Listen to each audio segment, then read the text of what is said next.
Hey everyone, welcome, I am MisterBo, and in today's video we're going to be going over the brand new video for IGN First for Destiny 2. This video is Bungie's Vision for Destiny 2. I will leave a link in the description below so you can go and watch this for yourself. But there were 3 bits of awesome information that we got to get from this video, which I'm going to be going over right now. So at the beginning of this video we get to see somewhere we've seen before, and that is Felwinters Peak. It's the sort of weird moving object that we saw in the tower, but there's also one in Felwinters Peak that was broken, and we see a guardian looking up at it. We can see the icicles hanging off. Again, in previous videos that I've done, I have mentioned we've seen Felwinters Peak in some of these trailers, guardians climbing up the hill like we did in Rise of Iron. Now we get to see some actual gameplay of somewhere we've already been before, Felwinters Peak, looking like it's not going to be a social space this time around because the guardian has their gun up, but that is interesting to see why we're going to be going back there. We do know the Siva is going to be returning. In some of the original gameplay trailers they showed off, there was a strike that involved fighting back against the Siva, so maybe we're going back to speak to Lord Saladin about the new Siva threat. But let's move on to the second bit of information, which is probably the biggest piece of information from this video,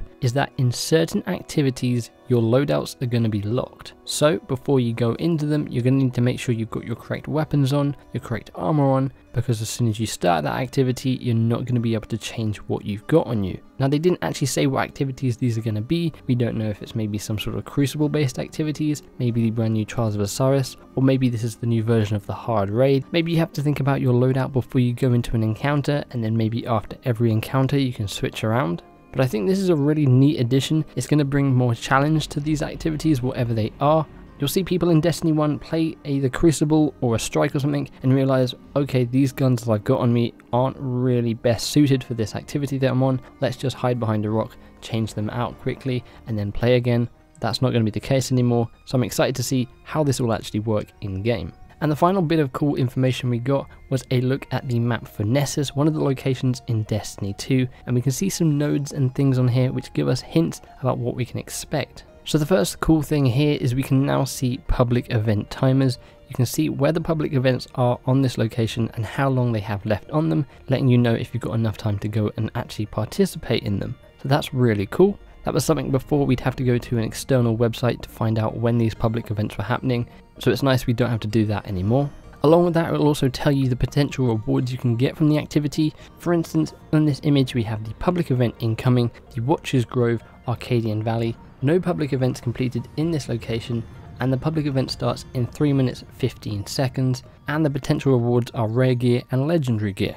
Along with that, it's going to show you locations for treasure maps. These are like mini quests that are going to give you rewards. We can see the Nessus treasure map here from the Arcadian Valley. It says, "It was like I was being called closer, like something wanted my help. Then I get to this tower with a triangular doorway and go through. That's when it got really weird."